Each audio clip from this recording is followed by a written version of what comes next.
Olá, boa noite a todos. A gente vai fazer o estudo de hoje, né, que seria na nossa casa, no mês tão importante, né, em que a gente comemora aí o aniversário da casa. E como estamos nas nossas casas, a gente vai fazer por aqui. Então vamos fazer primeiro a nossa prece. Agradecemos a Deus pela oportunidade, agradecemos a Deus por mais esse dia de vida e pedir para que tenhamos aí esses minutos de muita reflexão. Obrigada, Senhor, nos ampare hoje e sempre, que assim seja, graças a Deus.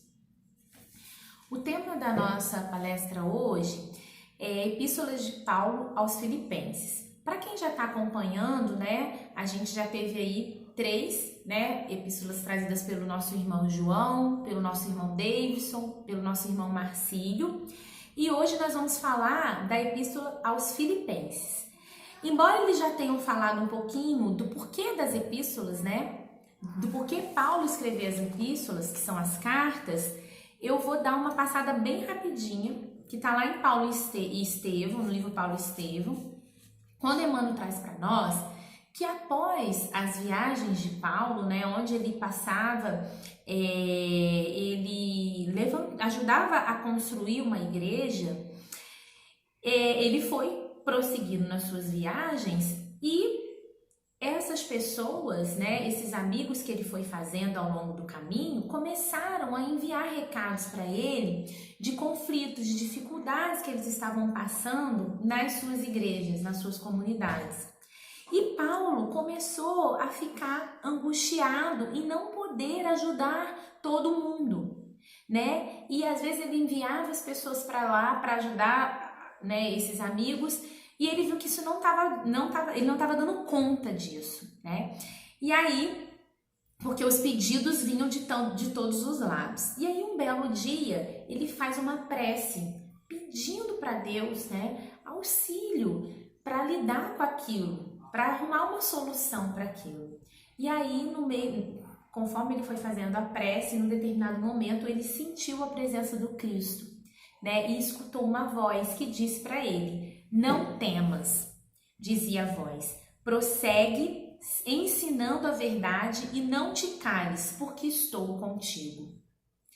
Nesse momento, Paulo se emociona muito e a voz continua: "Não te atormentes com as necessidades do serviço. É natural que não possas assistir pessoalmente a todos ao mesmo tempo, mas é possível a todos satisfazeres simultaneamente pelos poderes do Espírito."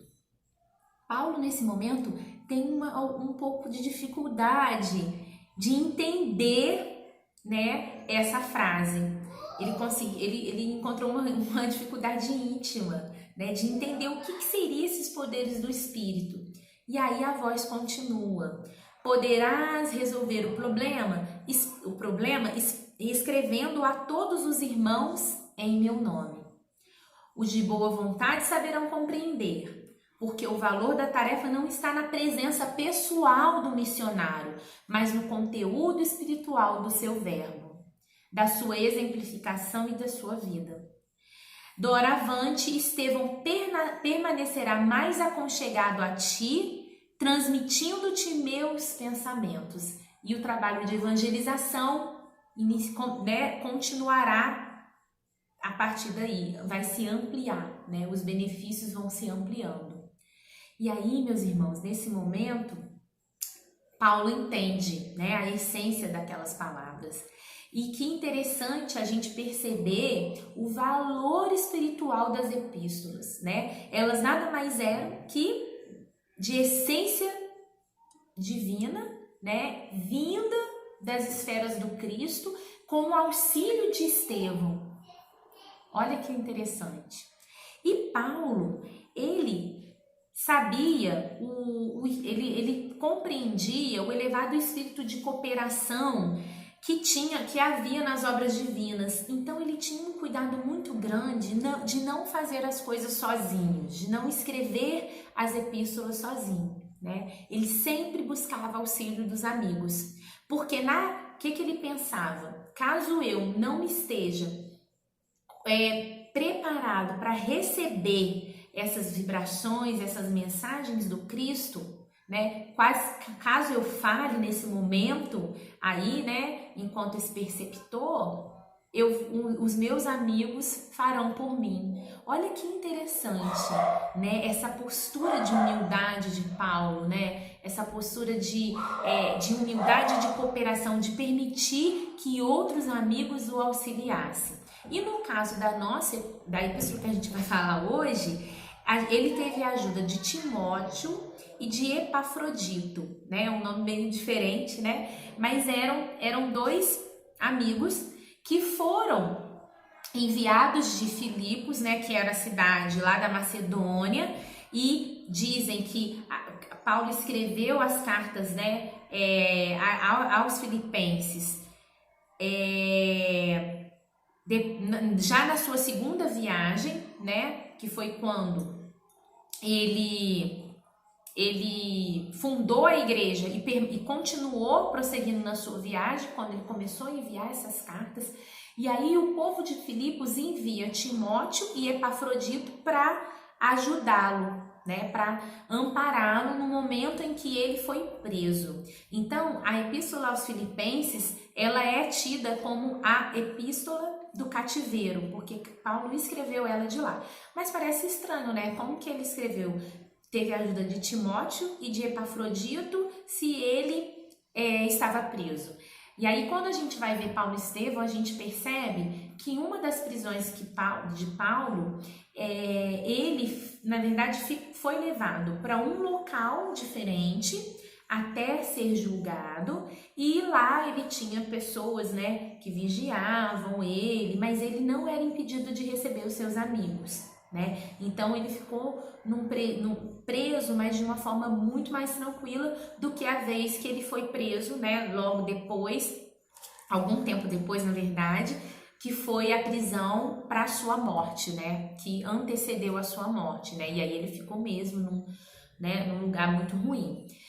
E aí a gente começa então a falar da epístola. Ele começa no capítulo 1 dando uma ação de graça aos amigos, né? Demonstrando todo o afeto que ele tinha por aqueles amigos, né? E ele fala que a oração que ele emanava para aqueles amigos era que o amor deles aumentasse cada vez mais em todo o conhecimento e em toda percepção.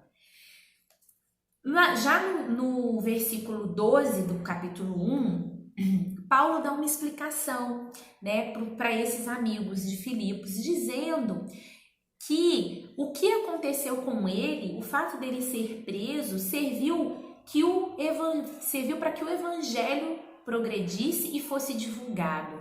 E aí ele fala que os guardas do palácio e a todos os outros na prisão conseguiram perceber que ele estava preso por causa do Cristo, ou seja, eles começaram a ouvir falar desse Cristo e a entender que Cristo era esse, né?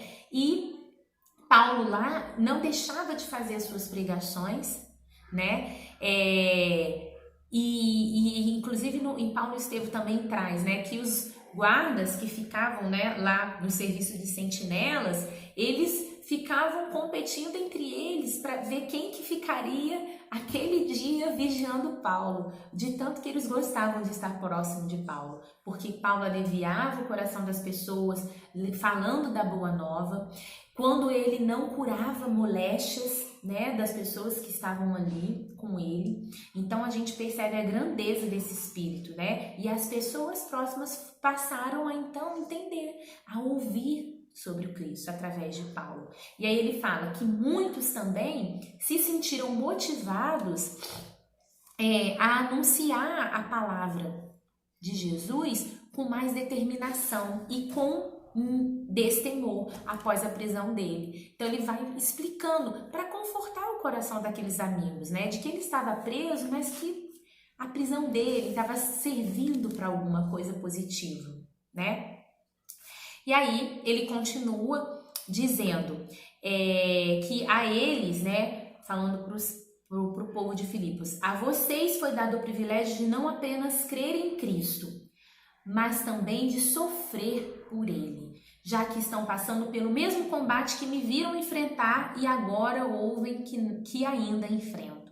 Porque provavelmente as indagações e o pedido de ajuda vindo de Filipos era em relação a isso, né? As dificuldades que eles estavam encontrando, né, em falar do Cristo, em serem ouvidos, né, em serem aceitos. E aí a gente começa a entender que os maiores embates que Paulo tinha com os judeus era a visão sobre Deus, né? A visão de Deus trazida pelo Cristo em detrimento da visão trazida por Moisés, né? Porque Jesus veio trazer uma visão de um Cristo, de um Deus de amor, né? De um Deus justo. E aí, essa era a maior dificuldade de Paulo com os judeus, porque eles tinham muito aquela coisa ainda do Deus punitivo, vingativo, injusto por muitas vezes, e esses eram os maiores embates. Por isso que ele fala isso para Filipos, né? Para o povo de Filipos, que a vocês foi dado o privilégio de não apenas crer, mas também de sofrer por ele. Que quando você entende a palavra, a mensagem da Boa Nova, você entende que ela vai exigir de você sacrifício, né? Sacrifício na hora dos embates, renúncia na hora dos embates, né? E é por isso que ele fala isso aqui. E a gente sabe que Emmanuel fala muito das epístolas. No livro Fonte Viva, no livro Pão Nosso, no livro Vinha de Luz, nós temos várias páginas, né, vários capítulos ali em que Emmanuel traz uma epístola de Paulo e comenta. E essa epístola de Filipenses aparece em muitas páginas, né? E comentando exatamente essa de sofrer pelo Cristo, Emmanuel traz para nós lá no Pão Nosso que todo o entendimento do programa divino significa maior expressão de testemunho individual nos serviços do mestre, ou seja, quanto mais conhecimento, mais testemunho individual nós daremos em relação aos ensinamentos do mestre, né? E aí ele fala que quando a gente admite que entendeu a sua mensagem, a gente passa a viver espiritualmente com Cristo, né? E é o que foi o maior exemplo de Paulo. E aí ele continua, né, Emmanuel falando pra gente que se ainda não combates contigo mesmo, dia virá em que serás chamada a semelhante serviço, no sentido do combate íntimo, né? Quando Paulo tinha lá os seus embates com os judeus em relação à visão de Deus, era um embate com o que eles pensavam, mas com o que ele também trazia no seu íntimo. Né? E é isso que ele vem falando aqui para nós, que nós teremos embates e que esses embates começam dentro de nós, né? A partir do momento que a gente vai conhecendo. E aí Emmanuel termina dizendo: ora e vigia, prepara-te e afeiçoa o coração à humildade e à paciência. Lembra-te, meu irmão, de que nem mesmo Paulo, agraciado pela visita pessoal de Jesus, conseguiu escapar. Interessante que a gente fala muito, Haroldo até fala isso numa palestra dele, quando ele fala das epístolas, que a gente fala muito do momento de Jesus com Paulo na porta de Damasco, né? Que foi um momento que marcou muito Paulo. Mas esse momento em que Jesus conversa com ele sobre as epístolas é um momento de muito significado, né? E aí, olha quantas visitas ele teve, né? Ele teve o contato com Cristo na porta de Damasco, teve essa visita pessoal e ainda assim Paulo não escapou desse momento de íntimo, de dar o seu testemunho, né? O seu testemunho íntimo, o que você está dando enquanto cristãos. E é exatamente isso que ele adverte o povo de Filipos. No capítulo 2, Paulo começa falando pra gente sobre a humildade. E ele, pra gente, né, pro povo de Filipos, ele fala para eles: e achado em forma como homem, humilhou-se a si mesmo, sendo obediente até a morte e morte de cruz. Ele vai destacando aqui, advertindo aqui os filipenses sobre a importância da humildade e da simplicidade, né? E no capítulo também do Pão Nosso, Emmanuel vai comentar essa epístola e ele fala para que a gente possa recordar a demonstração do mestre, né? Que aniquilou a si próprio, ingressando no mundo como filho sem berço, visto, né, a forma humilde que ele nasceu, e ausentando-se do trabalho glorioso como servo crucificado, né? Olha que exemplo maior, né? De humildade do Cristo, porque o símbolo do seu nascimento é um símbolo de muita simplicidade, né? Desde o seu nascimento ele já deixou claro para nós o que é ser simples.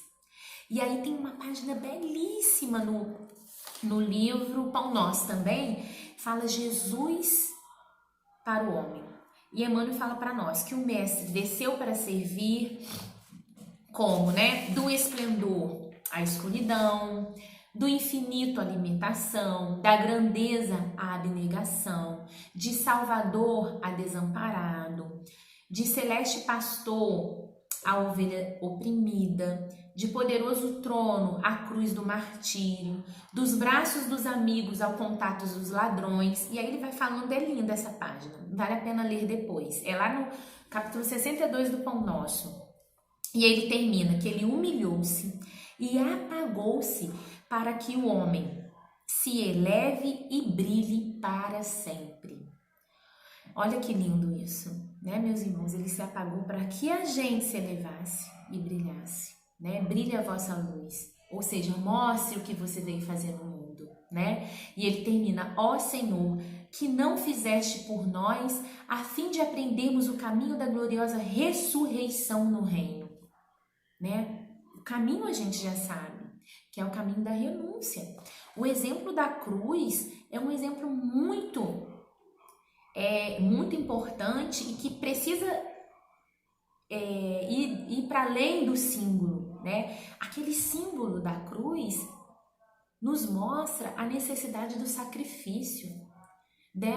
A necessidade de nos doarmos, e realmente vai ser na dificuldade, porque vai exigir um esforço muito grande de nós, de sermos diferentes, de levarmos, né, luz onde a luz ainda não chegou, de levarmos a palavra do Cristo, os ensinamentos do Cristo, àqueles que precisam, àqueles que necessitam, né? Então a gente vai tendo essa oportunidade o tempo inteiro. E lá no Evangelho, no capítulo 7, intitulado Bem-aventurados os pobres de espíritos, Kardec fala para nós que quando Jesus disse bem-aventurados os pobres, porque deles é o reino do céu, Jesus mostra para nós aqui a simplicidade de coração e humildade como virtudes essenciais para que a gente possa prosseguir na nossa caminhada. São duas virtudes muito importantes, porque elas é que vai nos levar a ser caridosos.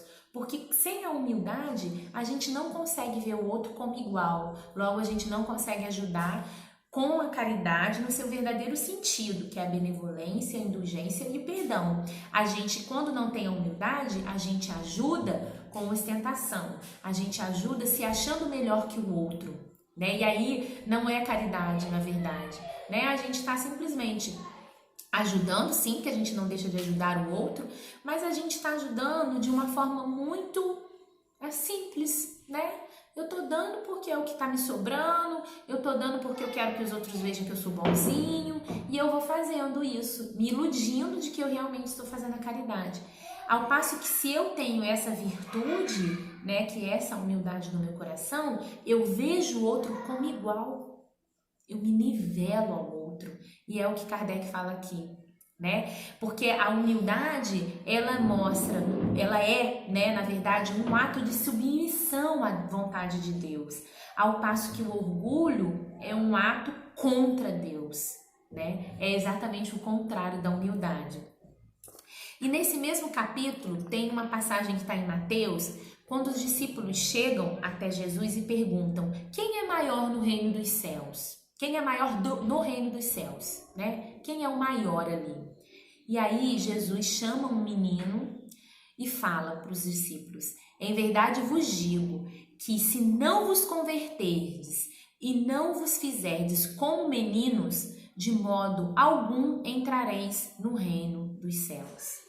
Portanto, aquele que se tornar humilde como este menino, esse é o maior no reino dos céus.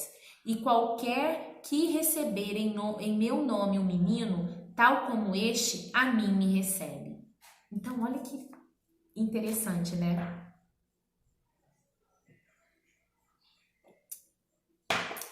Que Jesus, ele utiliza a figura de um menino para falar da simplicidade e da humildade.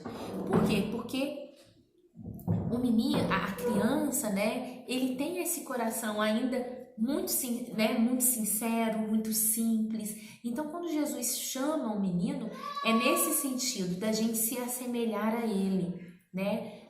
No pequeno no tamanho, mas no sentido de nos colocarmos como pequenos, né? No sentido mesmo da humildade, de sermos humildes. E aí ele vai falando, Kardec vai comentando, né, que o maior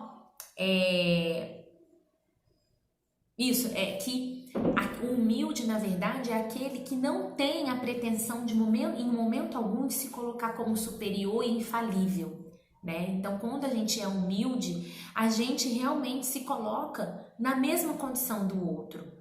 E aí tem um comentário interessante de Lacordaire, que é um espírito que todos os comentários dele no Evangelho são puxões de orelha, né? Ele é bem direto e ele fala para nós o seguinte, que a humildade é uma virtude muito esquecida entre nós e que sem ela não poderemos ser caridosos, né? Porque esse sentimento vai nos colocar como irmãos e nos induz a nos ajudar mutuamente. E ele fala para nós que quando Jesus promete o reino dos céus aos pobres, é por quê? Porque os grandes na terra imaginam que os títulos e as riquezas são recompensas dos méritos que eles têm. E isso faz com que eles se considerem melhores e de essência mais pura do que o pobre. E aí Lacordaire fala, que cegueira, porque Deus não nos distingue pelos corpos. O envoltório do pobre é o mesmo que o do rico. Na balança divina são iguais todos os homens. A única coisa que nos distingue aos olhos de Deus são as nossas virtudes. Não é a nossa roupagem. Então hoje eu estou numa roupagem, numa situação pobre, numa roupagem, numa situação rica.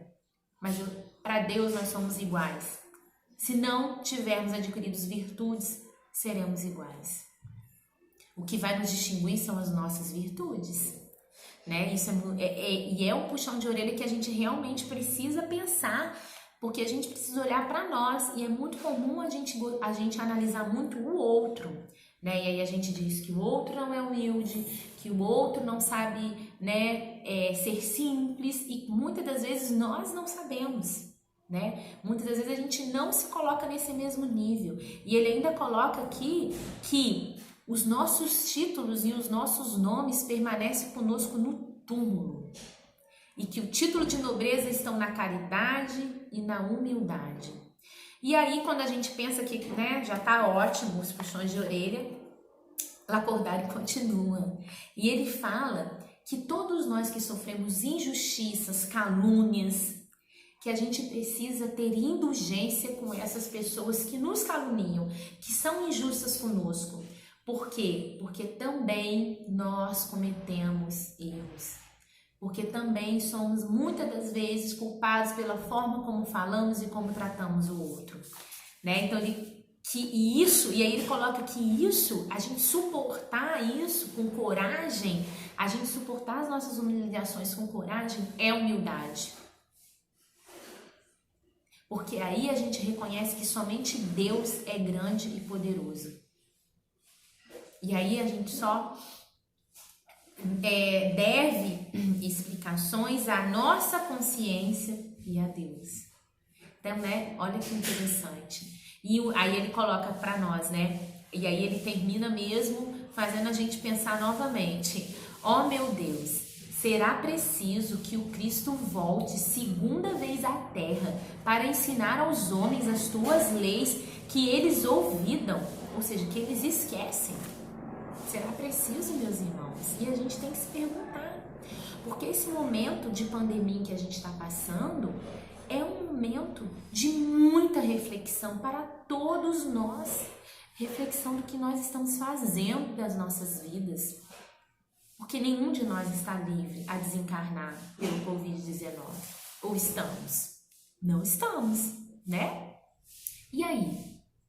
Se a gente acordar do outro lado, como que a gente vai estar com a nossa consciência, né? Então, se o Cristo nos deu esse exemplo de humildade, a gente precisa tentar seguir. E é nos analisando o tempo todo, os nossos pensamentos, as nossas atitudes, o que eu penso do outro, como que eu ajo com o outro, como que eu me dirijo ao outro, né? E ele continuando ainda no capítulo 2, ele vai falar aos Filipos sobre as murmurações. E ele fala lá no versículo 14: fazei todas as coisas sem murmurações nem contendas. E aí vem Emmanuel comentando essa epístola, falando para nós que quando a gente começar a encontrar motivos fáceis de muitas queixas, é para a gente se autoanalisar, para a gente perceber se a gente não está com a enfermidade das murmurações. E aí ele vai dando vários exemplos, né? De pessoas que são assim, que reclamam de tudo, que tudo tá ruim, que nada, né? Não tem esperança sobre nada, aquelas pessoas que são muito pessimistas e que acumulam essas energias destrutivas, né? E aí a gente precisa ter muito cuidado no contato com essas pessoas, o que não quer dizer que a gente vai excluí-las, não é isso, e ele vai falar no final o que a gente precisa fazer, né? E quantas vezes nós não somos assim, essas pessoas que vivem murmurando. E ele fala para que a gente lute contra essas atitudes mentais, porque elas começam na mente, né? Então você começa a achar tudo ruim e aí você começa naquelas reclamações, né? E ele termina dizendo que a gente precisa dilatar as nossas esperanças, certo de que, conforme asseveram os provérbios, o coração otimista é medicamento de paz e de alegria. E aí a gente precisa usar desse medicamento. Porque se eu for otimista, quando um pessimista tiver um contato comigo, murmurando, reclamando, ele vai perceber que eu sou diferente. E esse meu otimismo vai chegar a ele, vai fazer ele pensar, ele refletir. E o que geralmente a gente faz com esse tipo de pessoa? A gente se afasta. Eu não vou na casa daquela fulana não. Aquela fulana vai estar lá. Deus me livre, ela só reclama. Mas que contribuição a gente dá a essas pessoas?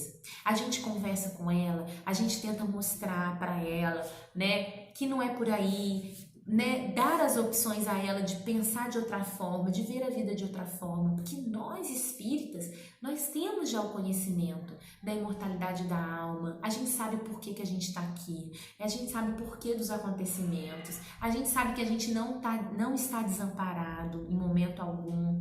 Então, se nós temos esse conhecimento, a gente precisa ser luz para essas pessoas, né? Mas não ser luz no sentido de nos acharmos acima delas, não.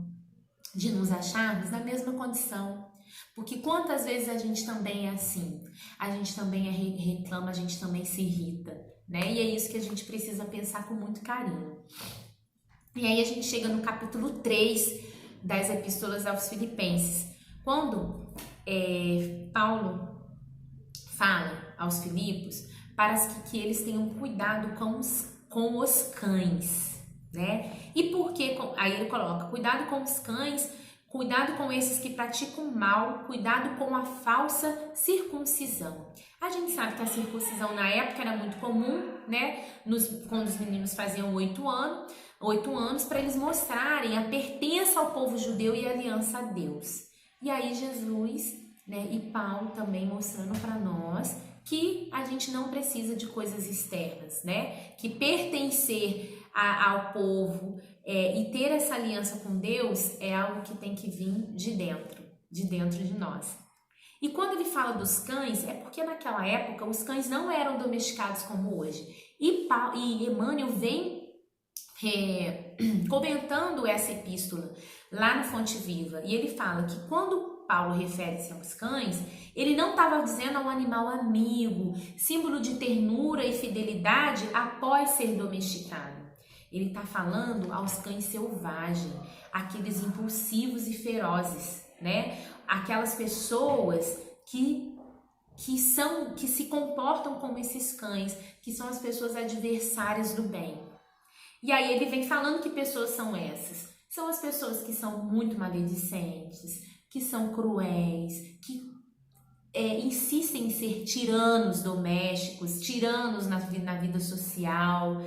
Pessoas que desfazem a conceituação elevada e santificante da vida, né? Que tudo vê como negativo, que vomitam impropérios e calúnias. E aí, quando o micróbio do ódio e da cólera dominam, né? Sai de perto, porque aí eles saem atropelando todo mundo.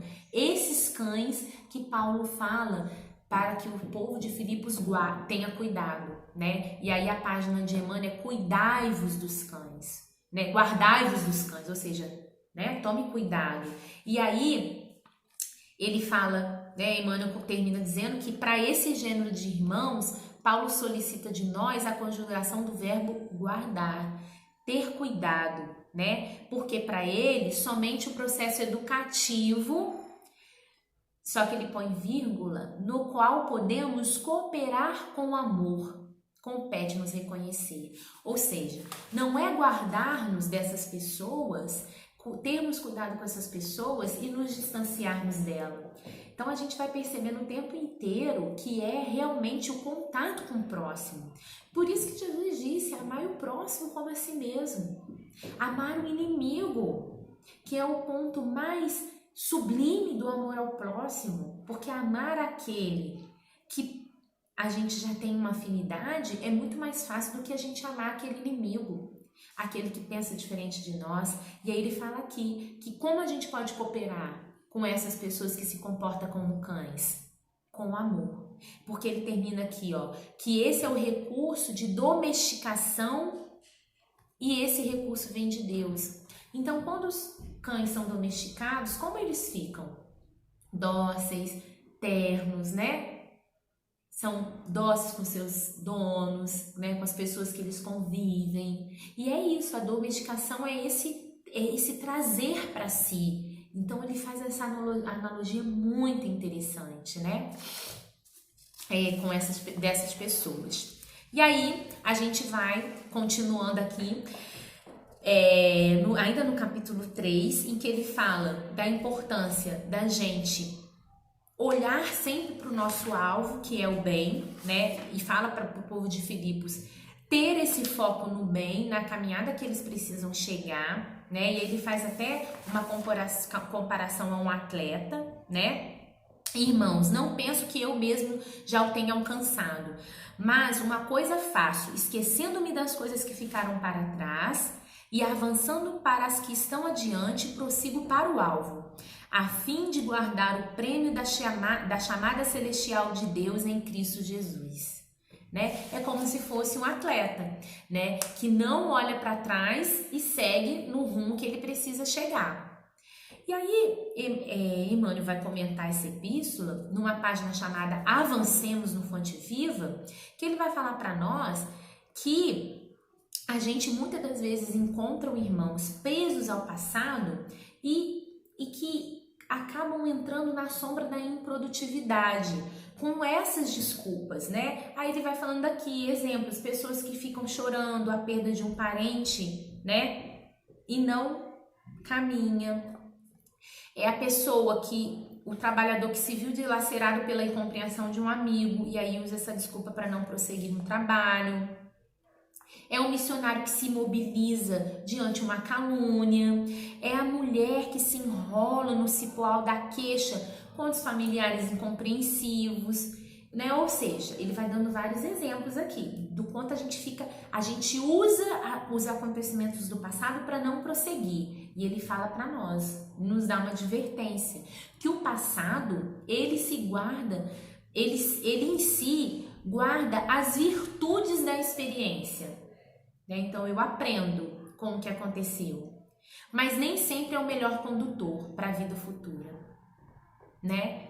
Por quê? Porque se a gente não pegar aquela experiência e prosseguir, a gente vai ficar preso nela.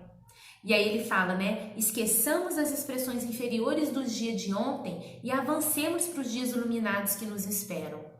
Centralizemos as nossas energias em Jesus e caminhemos para diante. Ninguém progride sem renovar-se. Quando a gente fica preso aos acontecimentos do passado, a gente não se renova. E aí quando a gente pensa no objetivo de estarmos encarnados, que está lá no Livro dos Espíritos, que é para sermos melhores, para progredirmos, a gente entende essa fala de Paulo, esse comentário aqui de Emmanuel, né? De que a gente precisa realmente olhar, por isso que a gente reencarna, para que a gente refaça o que a gente não fez certo lá atrás, né? Para que a gente olhe para frente, para que a gente caminhe. E tem um exemplo muito interessante que Chico dá no livro Ceifa de Luz, que ele fala para nós que o passado ele é capaz de auxiliar, mas tão só por recurso de informação. Se duvidas disso, reflete no automóvel que serve comumente, né, de exemplo. Aí ele dá o exemplo. O retrovisor colabora para quê? Para que você se esclareça contra as advertências da retaguarda. Então você olha no retrovisor para ver o que está acontecendo lá atrás, né? Mas a sua atenção tem que ser aonde? Na frente. Se eu dirigir olhando para o retrovisor, eu vou bater, né? Então o nosso olhar é para frente, a gente olha para o retrovisor para nos dar, né? Para que a gente se situe onde a gente está, quem está vindo atrás de nós, se eu posso ir para um lado ou ir para o outro, né? E aí eu olho aqui também, mas o meu olhar é para frente, o meu objetivo é para frente, né? Esse exemplo é muito interessante de Chico. E aí a gente chega no último capítulo da Epístola aos Filipenses, quando Paulo fala ele fala o seguinte: quanto aos mais, irmãos, tudo que é verdadeiro, tudo que é honesto, tudo que é justo, tudo que é puro, tudo que é amável, tudo que é de boa fama, se há alguma virtude, se há algum louvor, nisso pensai. Então ele está falando para que a gente perceba se tudo que a gente faz, né, tem verdade nisso, né, se tudo isso tem louvor, se tudo isso é puro, se tudo é justo, se tudo que a gente faz é honesto. E aí Emmanuel, comentando essa epístola, esse versículo, né, da Epístola aos Filipenses, ele fala que a gente precisa ter muito cuidado com o nosso pensamento, porque é nele que tudo se inicia, né? É nele que a gente cria as nossas ações. Ele começa por ele. E aí é por isso que a gente precisa ter muito cuidado para que a gente possa mudar o nosso mundo íntimo através do nosso pensamento. Ele coloca que a realidade, que pensar é criar, e que a realidade dessa criação pode não exteriorizar-se de súbito no campo dos efeitos transitórios, mas o objeto formado pelo poder mental vive no mundo íntimo, exigindo cuidados especiais para o esforço de continuidade ou extinção. E aí é o autoconhecimento. Se aquilo que eu pensei é contra o que é puro, o que é justo, o que é honesto, o que é verdadeiro, o que é bom, o que é de louvor, eu preciso combater e extinguir, porque só eu vou ter essa capacidade. Ao passo, né, que se ele for tudo isso, né, puro, justo, honesto, eu vou manter e dar continuidade àquele pensamento. Se ele não for tudo isso, eu preciso extingui-lo. Então esse conselho é muito sublime, né? E aí a gente precisa entender a profundidade dele, para que a gente tenha cuidado com o que nós estamos criando no nosso campo mental. E muito mais nesses momentos. Quando a gente lê o livro Transição Planetária de Divaldo, psicografado por Divaldo, né? A gente vê o quanto é importante cuidarmos do nosso pensamento em momentos assim, né? Em momentos de flagelos como que a gente está passando hoje através dessa pandemia, né? E a gente precisa pensar muito, meus irmãos, porque é natural que a gente tenha medo, é natural que às vezes a gente se sinta triste, mas a gente precisa cuidar desses pensamentos quando eles chegam e buscar alternativas para extingui-los das nossas mentes, para que a gente possa contribuir com a espiritualidade nesse momento, porque a gente consegue imaginar o trabalho que está sendo para a espiritualidade nesse momento, de receber esses mortos, né? Nós chegamos ontem a 11 mil e alguma coisa, né? De mais de 11 mil mortos só no Brasil, né? E a gente começa a imaginar como esses espíritos, né? Porque a gente sabe que a forma como a gente chega do outro lado depende de cada um, né? Então, por mais que as pessoas desencarnam do mesmo vírus, da mesma forma, elas chegam do outro lado de formas diferentes, porque o que conta é como a pessoa viveu aqui, como era essa relação dela com o mundo espiritual, para saber a forma como ela vai chegar lá, né? Ninguém chega da mesma forma, mas a gente consegue imaginar o trabalho da espiritualidade para receber, para acolher esses espíritos, para consolar os familiares, muitos que não tiveram, né, nem como estar juntos para se abraçar, né, para dar um abraço amigo numa mãe, num pai, num irmão que está aí se despedindo momentaneamente daquele ente querido. Então a gente sabe, a gente consegue imaginar a questão espiritual. E aí o que nós estamos fazendo para contribuir? Então a gente vai percebendo o quanto as epístolas são atuais, né? Se a gente trouxer o conhecimento que ela traz para nós, se a gente trouxer ele para o mundo de hoje, para os dias de hoje, porque a gente está vivendo hoje, como eles se encaixam? Mas se encaixam de que forma?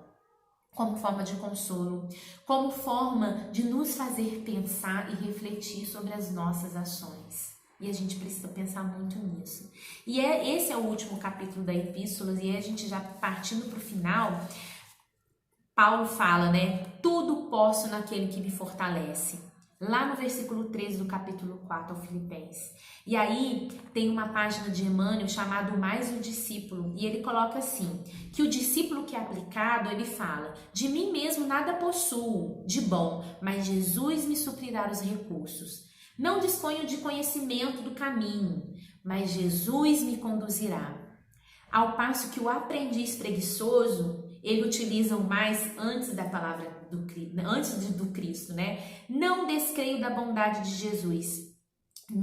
Depois, né? Não descreio da bondade de Jesus, mas não tenho forças para o trabalho cristão. Sei que o caminho permanece em Jesus, mas o mundo não me permite segui-lo. Então, Emmanuel vai falar que essa conjunção antes do nome, ela demonstra o quê? Algo que é uma posição íntima em realmente fazer. Eu sei que é difícil, mas Jesus está comigo, mas eu terei força, né? Ao passo que se a gente utiliza a conjunção depois do nome, Jesus está comigo, mas eu me sinto insegura. Que essa postura nossa demonstra o nosso espírito ainda preguiçoso para mudança. E aí a gente tem que pensar, porque quando Paulo fala tudo posso naquele que me fortalece, porque ele tinha essa fé viva, essa certeza de que Jesus sempre estaria com ele. E essa certeza a gente precisa buscar. E para fechar, ele termina falando da recompensa espiritual que nós teremos, né? E aí ele fala ao povo de Filipos, o meu Deus suprirá todas as necessidades de vocês, de acordo com as suas riquezas em Cristo Jesus.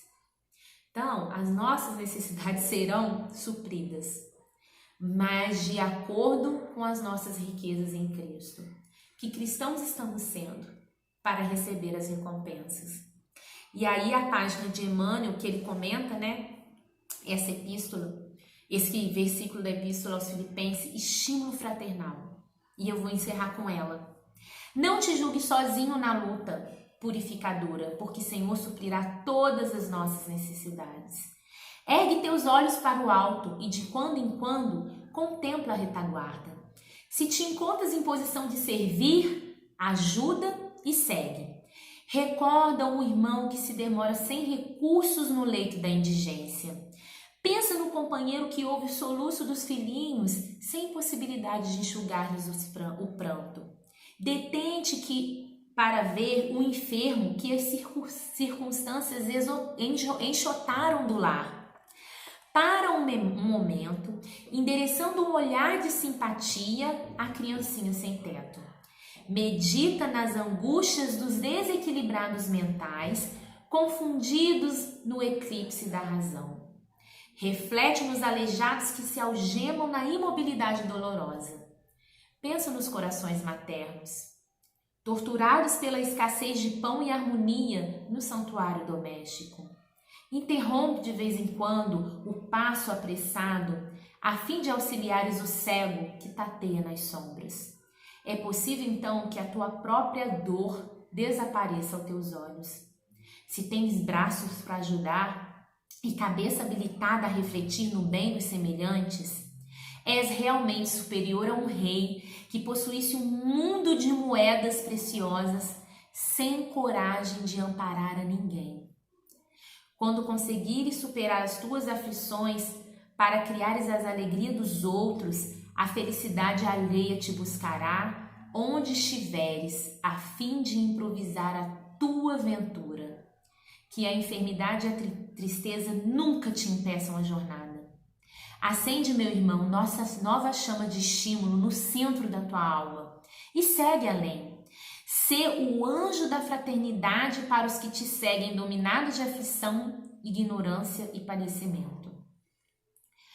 Quando plantares a alegria de viver nos corações que te cercam, em breve as flores e os frutos de tua sementeira te enriquecerão o caminho. Olha que lindo, meus irmãos, que a gente possa pensar nisso, né? Nesse estímulo fraternal aqui que Emmanuel traz para nós, porque os momentos de auxílio não nos faltam. E ainda mais num momento como os que nós estamos passando agora, né? No nosso país, no nosso mundo, na nossa cidade. E aí a gente vai fazer a nossa prece, agradecendo a Deus pela oportunidade, pela reflexão. E pedindo, Senhor, que abençoe todos aqueles que sofrem, todos aqueles que necessitam de Ti nesses momentos, Senhor. E que possamos ser luzes onde quer que estejamos.